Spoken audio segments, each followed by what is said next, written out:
大家好，感谢大家收看今天的节目。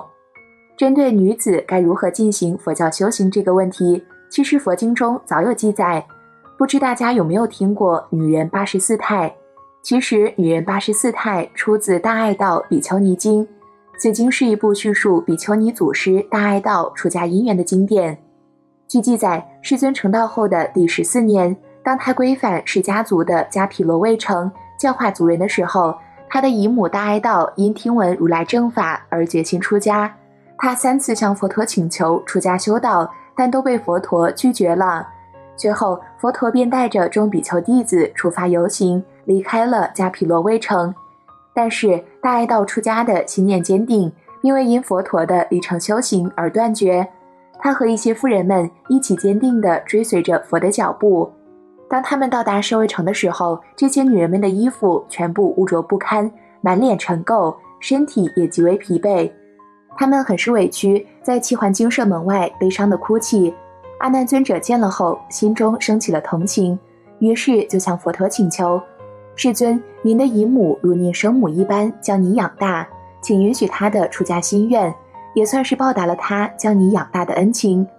而且女子出家也一样可以证得4果，请世尊答应他们的请求。最终，佛陀以女众出家必遵守8敬法为条件，允许女性出家。然后将对于女众本身存有的种种问题做了开示，期望她的姨母及一众打算出家的女人能知道如何修正自己作为女众先天习气中容易出现的问题。大爱道也不负众望，最终成为了千古第一比丘尼，比丘尼僧团也从此诞生。虽然现在是末法时代，但女众修行人其实比男众多很多，而且能坚持修行的大多也是女性。但是我们还是要明白，如果在跟其福报差不多的情况下，女性修行要获得成就，障碍要比男众大很多。这算是某种先天不足导致的。女性的心思确实特别细腻，很多简单的事情会想得很复杂，并且由于女性对亲人眷属爱之深重，容易多虑多思，如此就会导致烦恼特别深重。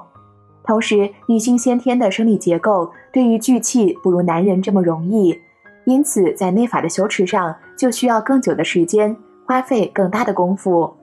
而且女性本有的生理特征及生活习性会引发男众比丘的遐思和欲想，因此佛陀制定了一系列的戒律。同时，比丘尼的受具资格乃至女众日常生活的饮食、起居、行、住、坐卧的唯一细则，佛陀全部做了明文规定。佛陀还指出，只要女众发菩提心，通过学习戒律，如法行持，克服女人84态，最后亦能正果乃至成佛。这是佛陀对女性修道者道果的肯定。女人84态，我们可以将之分成10大类。第一类，虚荣好事类，它包含了磨眉态，喜欢画眉描眼，修整眉毛，装饰面目，以此为庄严。梳头理发态，喜欢梳头，撩理头发，剃发修剪成各种发髻头型。脂粉态，喜敷抹脂粉，喷洒香水，来迷惑吸引丈夫或者异性。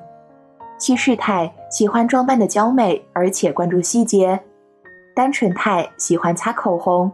耳珠态，喜欢戴耳环。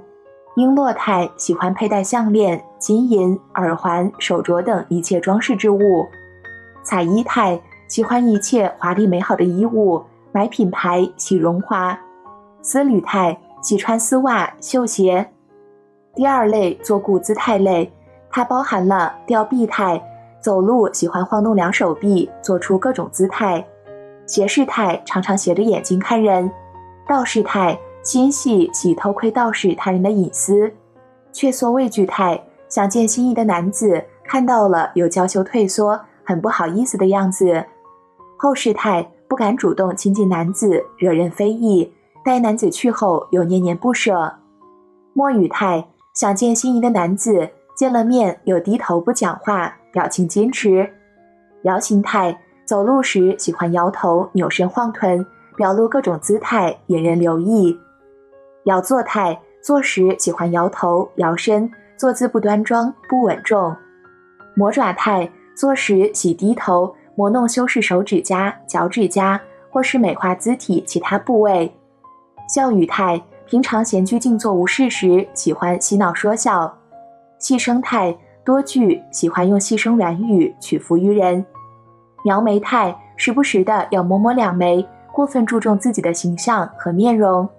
呵斥态，有狐假虎威的心态。第三类，思念男子类，它包括了内喜态，见男子来，外面表现不屑，甚至是恼怒，内心其实是欢喜他。贡高态，贡高我慢，自以为是，好攀比，憎恨，嫉妒他人，不随喜他人善行，记恨别人的优点。阳嗔态，想得丈夫的关爱，等到见面在一起时，表面上又很恼怒。仇悔态，见夫婿来，常常有生气发牢骚，而男子走后，内心却有忧愁后悔。骂戾态，见男子来和他在一起说话，表面上愤怒恼恨他，其实是内心喜欢。诽谤态，常常欲迎还拒，男子不识趣走后，便诽谤他，说他不是。第四类，自骄慢他类，它包括了轻口态，讲话随便，不识大体；纵横态，自专常不受礼义，喜欢放纵性情，横行无忌讳；慢弱态，常有骄慢心理，轻视孤寡弱势；威迫态，好借威势逼迫威胁；贪不常态，贪心重，好占便宜，耍小心眼儿；屈人自善态，喜歪曲别人的想法和行为；喜怒于人态，情绪化，感情反复，喜怒无常态；自嫌推恶态，以贤者自居，好事都揽为己身，恶事则推给他人；居功态，喜欢把功劳都揽在自己身上；怨劳态，自己辛劳就会埋怨苦恼，看到他人劳苦，自己舒适幸福就高兴；虚假态，美好的事物不去关注留意，却喜欢谈论人的过失和毛病；骄人态，喜欢富贵荣华，因为富有而骄傲，看不起他人；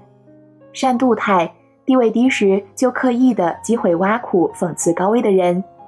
自媚态，喜忏悔他人，自我表现，以媚态来讨好上面的人，自我表现为有德。第五类，嫉妒破坏类，它包括了败人态，忌讳贤圣，破坏道德；迷乱态，自私自利，好行私欲情爱，不为祸乱；嫉妒态，心中暗怀着嫉妒之情，于是言语毁谤，旁敲侧击，激励怂恿，兴起祸端；诽谤态，喜欢评论是非，非议人物，说人隐私，将责任推给他人，自我开脱，错的都是别人；谤竞态，喜欢大说特说，到处传扬，制造舆论，诽谤依正道而行的清净无染的人。第六类，悭贪追悔类，它包括了妄报态，心怀疑虑，不能信任人，喜欢要约人，发誓守约；悔责态，如果是帮助了人，施舍钱财精力，常常会后悔，喜欢责备指教，甚至要求接受帮助的人。第七类，含毒骂言类，它包括了怨诉态，常常自我埋怨，诉说苦恼不幸，并且撒气咒骂畜生虫鸟，怨天尤人，殃及草木；求媚压胜态，好打扮的妖娆妩媚，争风吃醋，争夺丈夫宠爱；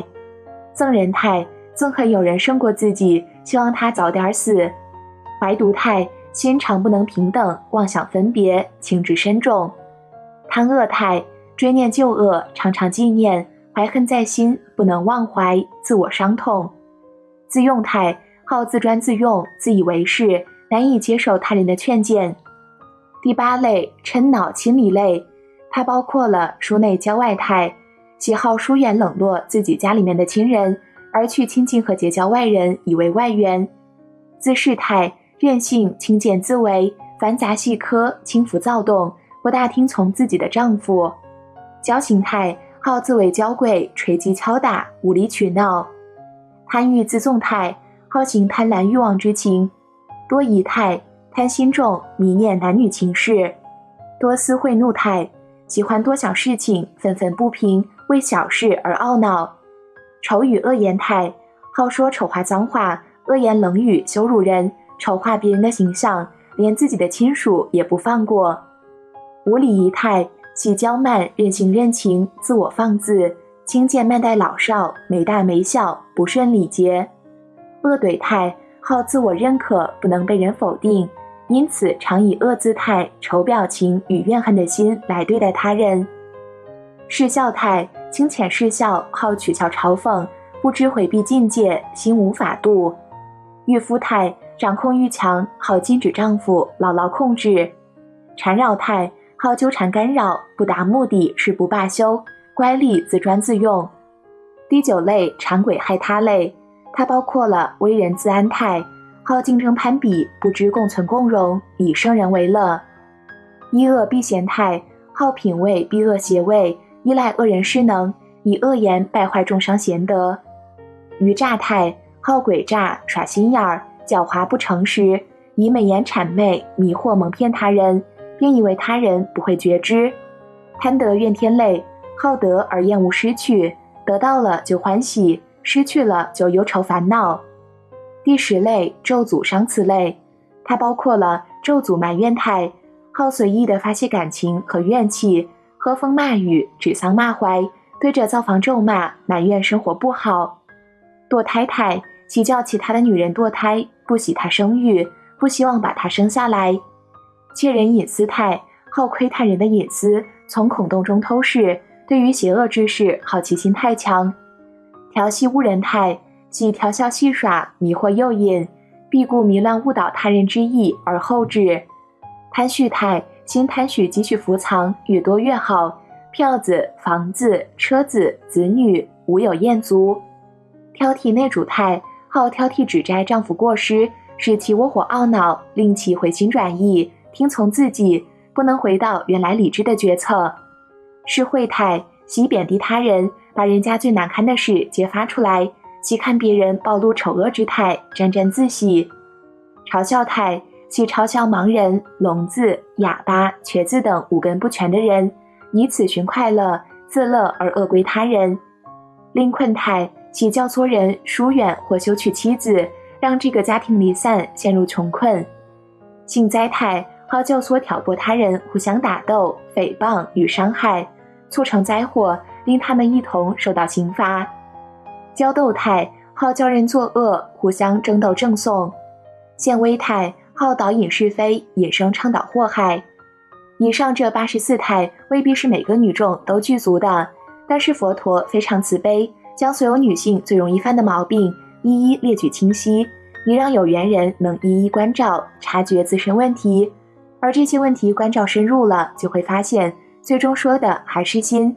你为什么会做出这些姿态？为什么会这样矫揉造作？为什么会常常感受到诸多烦恼？看，这就是原因所在，其实都是自己造作出来的，是你的心生了毛病。那么就去改，改的不是单纯的表象，而是对应这些问题的内心，放下贪嗔痴，进入到清净喜乐自在的状态中，如此继续深入修行，必然可以获得成就。好了，今天的内容就和大家分享到这儿了，那我们下期节目再见。